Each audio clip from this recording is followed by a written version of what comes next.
Assalamualaikum warahmatullahi wabarakatuh. Perkenalkan, kami dari kelompok 2 pengantar filsafat. Yang pertama ada Anissa Gita, yang kedua ada Linda Lia, dan yang ketiga ada Muhammad Iqbal.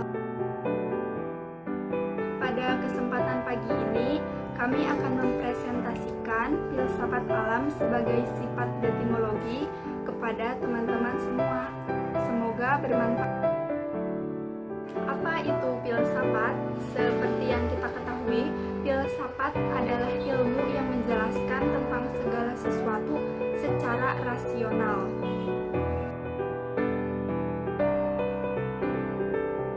Filsafat Prasokrates. Sebelum zaman filsafat Prasokrates, sudah ada filsuf-filsuf yang memikirkan hakikat seperti apa dan bagaimana alam semesta itu. Masyarakat Yunani percaya bahwa itu hanya cerita yang dibuat-buat dan hanya mitos saja. Maka dari itu muncullah para filsuf dan upaya detimologi. Apa itu detimologi? Nah, jadi detimologi adalah dinamika pemikiran radikal rasional dari para filsuf-filsuf. Kata kuncinya yaitu dengan menganulir kepercayaan masyarakat awam dengan menggugat kebenaran tentang kejadian alam yang waktu itu hanya dianggap mitos saja.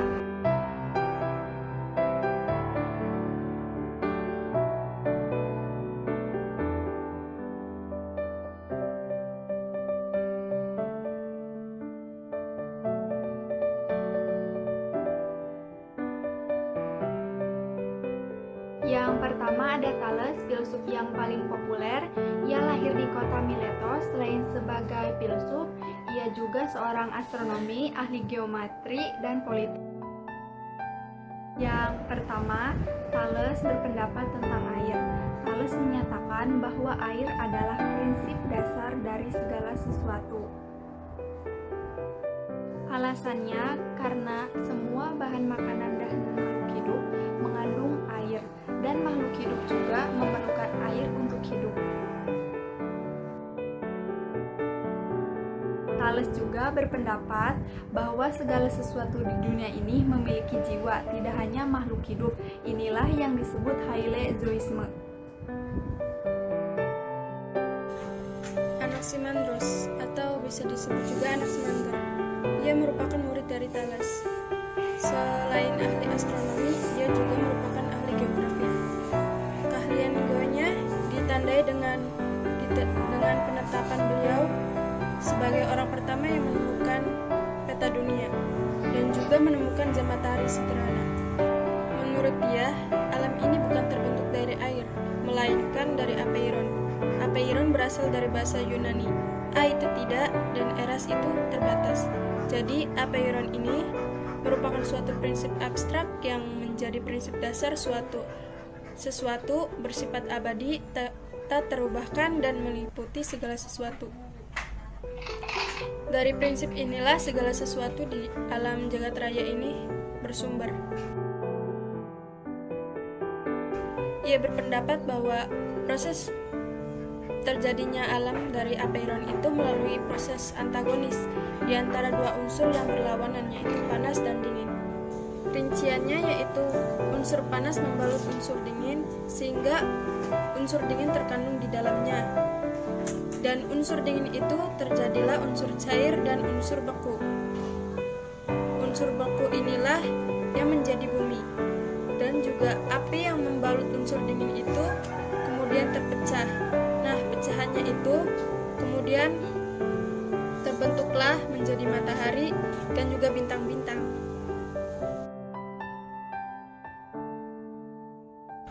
Ia berpendapat bahwa udara ini merupakan zat yang terdapat di semua hal, baik air, api, manusia, maupun segala sesuatu. Perubahan tersebut berproses dalam prinsip pemadatan dan pengenceran. Dalam rinciannya, disimpulkan bahwa bila udara bertambah kepadatannya, maka muncullah berturut-turut angin, air, tanah, dan bumi. Juga, bila udara ini mengalami pengenceran, maka timbullah api. Proses ini meliputi seluruh kejadian alam. Sebagaimana air dapat berubah menjadi es dan uap, dan bagaimana substansi lain dibentuk dari kombinasi perubahan udara.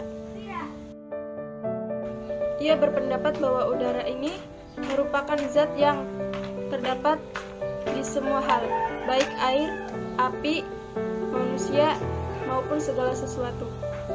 Perubahan tersebut berproses dalam prinsip pemadatan dan pengenceran. Dalam rinciannya, disimpulkan bahwa bila udara bertambah kepadatannya, maka muncullah berturut-turut angin, air, tanah, dan bumi. Juga, bila udara ini mengalami pengenceran, maka timbullah api.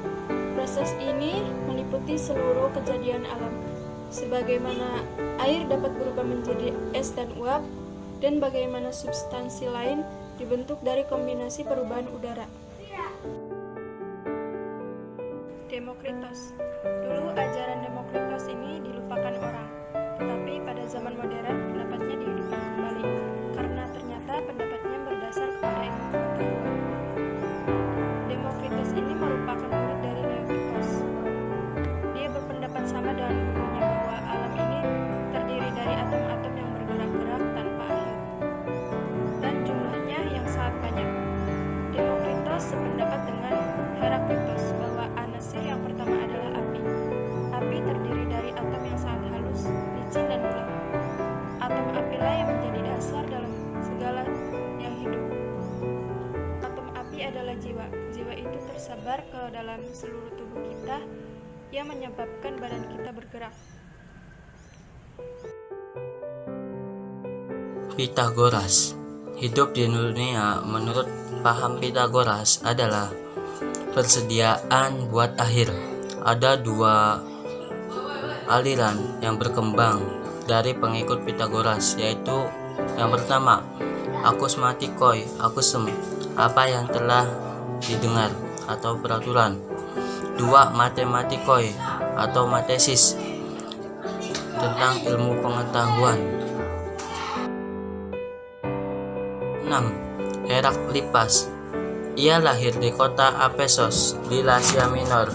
Ia mengatakan bahwa asal segala sesuatu hanyalah satu anasir, yakni api. Menurutnya bahwa segala perbuatan itu dikuasai oleh hukum dunia yang satu, yaitu logos, pikiran.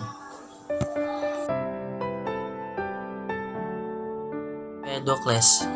Filsuf ini lahir di kota Akragas, kota kecil di Pulau Sisilia, sekitar abad ke-5 sebelum Masehi.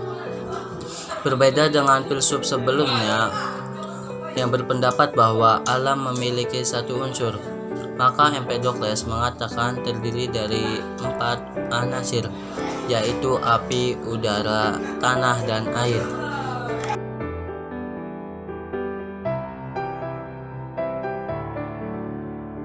Sekian presentasi dari kelompok kami, kurang lebihnya mohon maaf. Wassalamualaikum warahmatullahi wabarakatuh.